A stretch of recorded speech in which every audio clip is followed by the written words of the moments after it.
Pick up a battery, any battery, the little cylinder in your TV remote, the flat rectangle inside your phone, the brick under the floor of an electric car. Now ask yourself one question you have probably never actually asked. Where is the electricity? Not where does it go? Where is it right now, sitting inside this thing? Because here's what nobody tells you. There is no electricity in a battery. Not a single electron preloaded, not a charge waiting to be released, not a current coiled up inside like a spring. If you cut one open, you would find chemicals and metal and nothing else.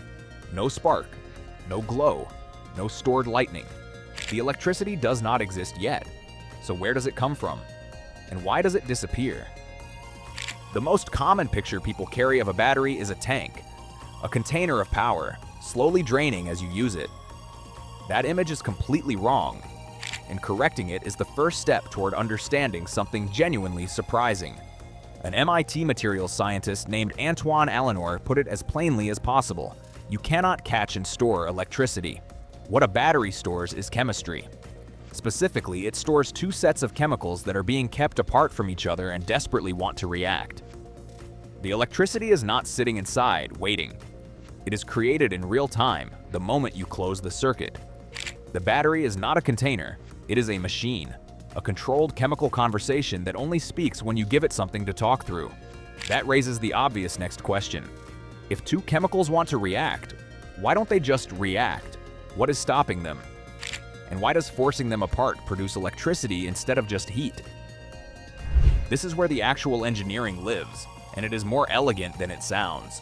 Every battery, no matter what kind, has three parts. An anode on one end, a cathode on the other, and a material called an electrolyte in between. The anode wants to give up electrons, the cathode wants to receive them. If you let those two materials touch directly, the reaction happens instantly, produces heat, and in some cases produces fire. You do not get electricity. You get a chemical event with no useful output. The electrolyte is the key. It physically separates the anode from the cathode in a very specific way. It allows ions, charged atoms, to pass through, but it blocks electrons. Electrons cannot travel through the electrolyte. They are stuck. So what do electrons do when they are stuck and need to get from the anode to the cathode? They take the only other path available. Around the outside, through the wire, through your device, through the circuit you have connected to the two terminals. That forced detour is the electricity. Your light bulb is not receiving power from the battery. It is sitting in the only available road between two chemicals that need to finish their reaction. The electrons have to pass through it to get where they are going. The battery is not giving your phone energy out of generosity. It is using your phone as a bridge. Think of a dam on a river. Water pressure builds on one side. The only release is through a turbine. The water was always going to move downhill. The turbine is just the path you chose to build. A battery works on exactly the same logic, except the pressure is chemical. The water is electrons, and the turbine is whatever you plugged in. Now, what happens when it runs out? This depends entirely on what kind of battery you are holding. An alkaline battery, the kind with the brand name and the copper top, dies because its chemistry is a one-way street. Inside, zinc at the anode is reacting with manganese dioxide at the cathode. Those two materials combine, change their physical properties, and cannot be separated again. When the zinc is fully consumed, the conversation is over. There is nothing left to push electrons through the wire. The battery is not drained. It is chemically exhausted. You cannot refill it because there is no tank to refill. The raw material is gone. A lithium battery works on a completely different principle, which is why you can charge it hundreds of times. Instead of two chemicals combining and being used up, a lithium battery works by moving ions. Specifically, lithium ions migrate back and forth between the two electrodes through the electrolyte, parking inside tiny spaces in the crystal structure of the electrode material. The electrodes are not consumed. They act as hosts. Charging the battery does not rebuild a chemical compound. It just pushes the ions back to where they started, ready to make the crossing again. This is why a lithium battery can be recharged. But here's the part that explains why it still eventually dies. The ion migration is almost perfectly reversible. Almost.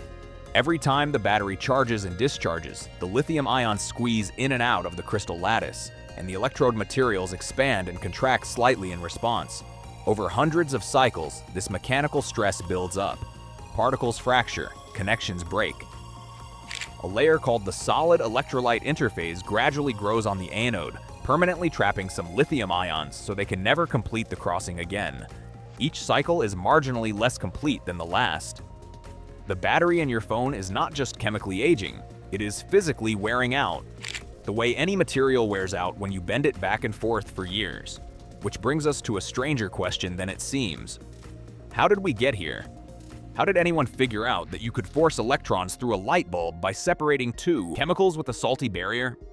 The answer starts with a word. In 1749, Benjamin Franklin was experimenting with static electricity using a row of linked glass jars. He needed a name for the setup. He borrowed one from the military, battery, meaning a group of artillery pieces working together. A battery of cannons. The word had nothing to do with chemistry or current. It just meant multiple units functioning as one. Franklin used it, the name stuck, and by the time electrochemical cells existed, the word was already there, waiting.